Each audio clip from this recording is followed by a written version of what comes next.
Hai, Assalamualaikum. Selamat berpuasa hari yang ke-29. Yes. So kita puasa.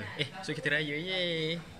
So hari ni Mami tak ada. Mami keluar dengan kakak. So tinggal Baba dengan Mami dekat rumah.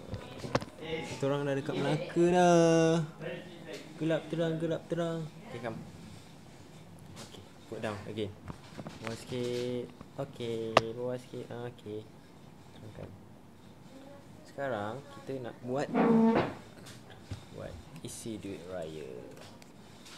Isi duit raya dekat dalam ampau. Blur lah kan? Okay dah. So tahun ni kita orang bagi mana yang mampu je lah kan. Koyak. Tahun ni bersederhana je kita orang sambut raya.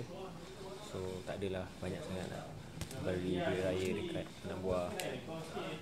Bagilah mana yang ada kan. So kalau korang nak duit raya, datanglah beraya dekat rumah kita orang. Okay, duit raya. Yeay.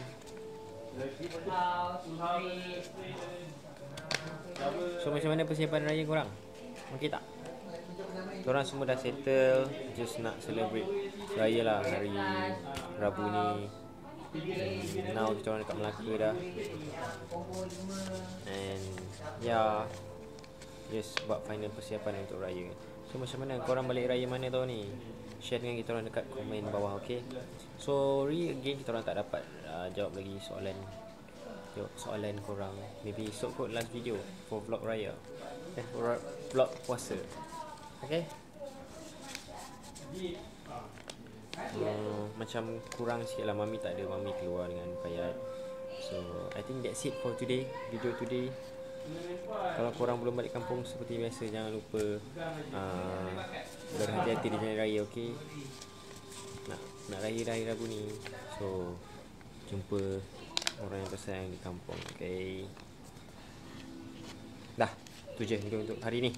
Vlog hari ni mengisi ampau raya. Siapa nak? Mail lah, datang rumah kita orang. Fayad. Brian. Ni nak apa? Hari raya. Hari raya tak? Nah.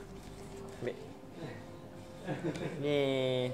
Seperti biasa, jangan lupa like, jangan lupa subscribe, jangan lupa share, dan jangan lupa follow kita orang dekat social media. Dan thumbs up this video if you like. And see you tomorrow for the next vlog. Bye bye guys. Assalamualaikum.